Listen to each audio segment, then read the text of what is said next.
오늘은 리노공업에 대해서 다시 오랜만에 한번 다뤄볼 건데, 어제 2차전지 기업들 보셨어요? 뭐 갑자기 아침에만 하더라도 20% 오르던 기업이 장 막판에 보니까 마이너스 20% 떨어져 있더라고요. 아무래도 2차전지 기업들이 많이 떨어지면 다른 기업들한테 좀 수급이 분산되지 않을까 그런 기대감이 많이 생기고 있는 것 같습니다.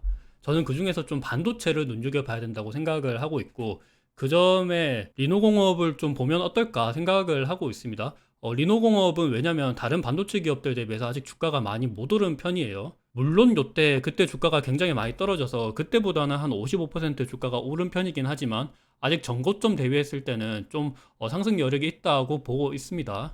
리노공업에 대해서는 제가 한 달 전에도 말씀을 드렸습니다.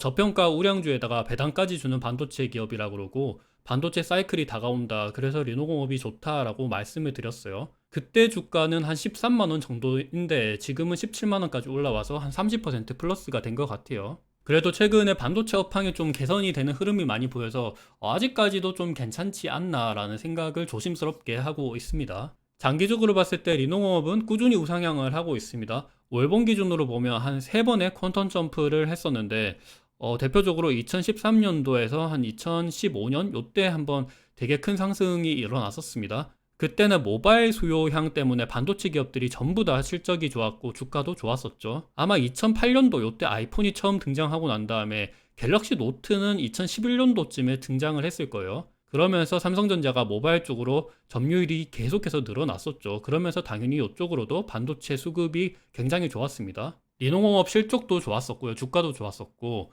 또 두 번째 사이클은 2017년도, 18년도 이때는 데이터 센터발 반도체 호황이 있었던 때였습니다. 리노공업도 당연히 좋았었고, 그리고 2019년도 이때쯤은 일본에 반도체 규제가 있었죠. 그러면서 리노공업의 주가도 좀 떨어졌습니다. 근데 떨어진 게 요 정도였어요. 주가가 상대적으로 굉장히 많이 올랐었다는 거죠. 그리고 2020년도 코로나 때 떨어진 것도 거의 표시가 안 납니다. 2020년도 후에는 이제 과도한 유동성 때문에 주가가 굉장히 많이 올랐었고 지금은 좀 많이 떨어졌다가 최근 들어서 다시 반등을 하고 있습니다. 아무래도 이번에도 과거 모바일이랑 데이터 센터 그리고 코로나발 사이클 때처럼 다시 한번 큰 사이클 파도가 치지 않을까 그렇게 기대를 할 수 있을 것 같아요. 왜냐하면 반도체 업황이 조금씩 개선이 되고 있습니다. 반도체 매출 비중을 보면 진짜 많이 떨어졌었어요. 한 10% 중반? 요때까지 떨어졌다가 최근 들어서 다시금 반등을 하고 있어요. 반도체 월별 수출액도 보면 최근에 바닥을 찍은 것 같고 다시금 늘어나려고 하는 움직임이 보이고 있습니다. 조금 더 세부적으로 보면 D램 월별 수출액도 보면 좀 많이 떨어졌다가 다시금 반등하려고 하는 움직임이 보이고 있습니다. 증감률 추이로 보더라도 물론 아직까지는 전년 대비해서 마이너스이긴 하지만 그래도 이 떨어지는 폭이 좀 많이 완화됐다라는 것도 되게 긍정적인 사인이라고 보시면 될 것 같습니다. 또 하나 참고하셔야 될 게 반도체는 당연히 수요랑 공급을 보고 예측을 하셔야 됩니다. 근데 수요는 당연히 많이 떨어졌었어요. 고금리 상황 때문에 뭐 전자제품도 많이 안 팔리고 내구재 전체가 수요가 많이 죽다 보니까 당연히 수요 쪽은 계속해서 이렇게 둔화가 됐습니다. 하지만 최근에는 이 제조업 PMI 지수가 조금씩 반등을 하려고 하는 움직임이 보이고 있습니다. 이거는 제가 뒤에서 다시 한번 말씀드릴게요.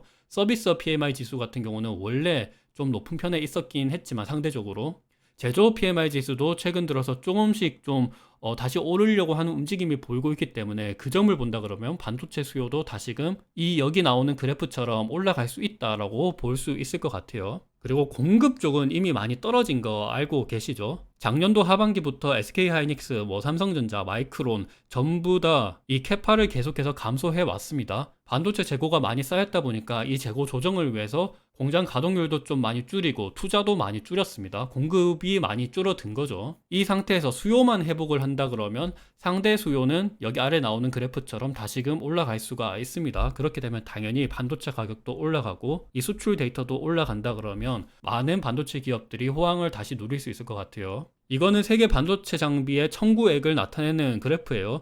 이 장비 청구액을 보면 반도체 사이클을 대충 예상을 할 수 있는데 앞서 말씀드렸던 것처럼 2013년도에서 뭐 2014년도, 15년도 요때는 모바일향 반도체 수요가 많았었고 2017년도, 18년도는 데이터 센터발 수요가 많았습니다. 그리고 2020년도, 21년도는 코로나발 유동성 때문에 이렇게 장비 청구액이 많았었고 최근 들어서 이 장비 청구액이 진짜 바닥을 친 게 아닌가라는 느낌이 들고 있습니다. 왜냐하면 장기적으로 데이터를 봤을 때 한 요때쯤 되면 진짜 바닥을 쳤다라고 봤었거든요. 그리고 최근 들어서 2분기 실적을 ASML이랑 TSMC가 발표를 했는데 컨센서스보다 잘 났어요.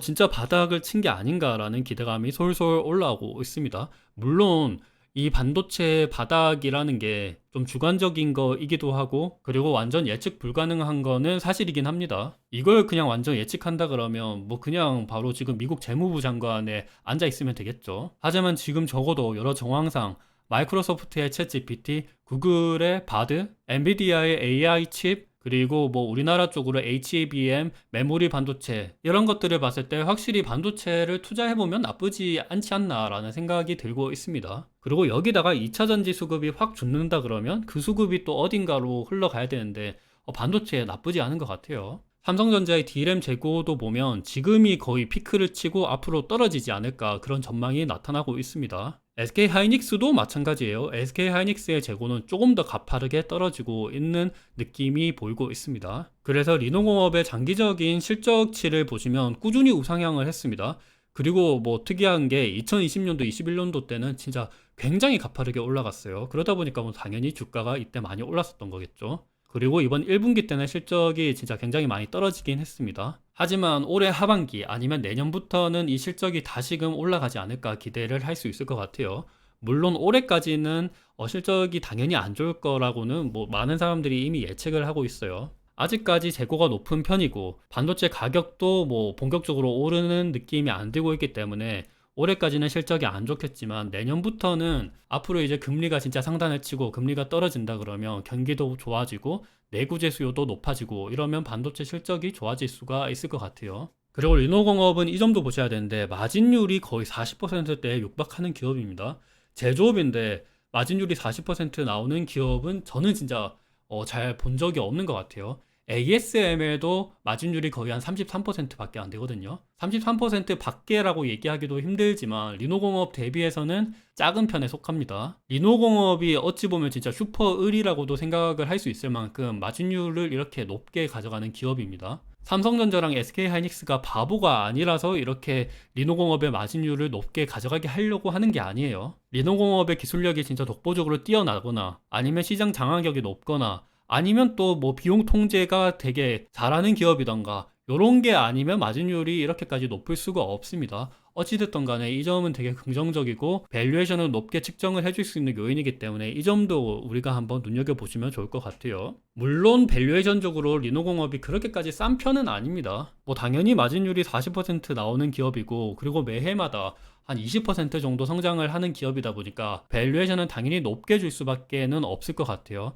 지금 PBR 기준으로 한 4.7배 정도 나오는데 확실히 SK하이닉스랑 비교했을 때 밸류에이션이 높은 편이기는 하죠. 그래도 상장한 이래로 꾸준히 성장해 왔던 기업이고 그리고 최근 들어서 나타나는 반도체 업황 개선 기대감 이런 것들을 생각하면 밸류에이션이 높다고 해서 뭐 투자 안 할 이유는 크게 없을 것 같습니다. 그리고 리노공업은 주주환원 정책도 계속해서 확대를 하고 있는데 2012년도부터 10년간 배당금이 꾸준히 늘어왔습니다. 물론 올해는 반도체 업황이 별로 그렇게 안 좋다 보니까 내년부터 좋아진다고 생각을 하면 올해는 뭐 배당금이 좀 축소될 여지도 있습니다. 그렇다고 하더라도 배당 수익률 기준으로는 한 1%대 정도 주기 때문에 완전 안 주는 반도체 기업들보다는 훨씬 나을 거라고 생각을 하고 있습니다. 그리고 매년마다 이렇게 배당금을 늘린다는 것 자체도 주주들을 완전 무시하는 기업이 아니라는 점에 있어서도 좀 저는 긍정적으로 볼 수 있을 것 같아요. 그래서 리노공업은 장기적으로 꾸준히 우상향을 하는 기업인데 아직까지 조금 더 올라갈 수 있는 폭이 남아있지 않나라는 생각을 가지고 있고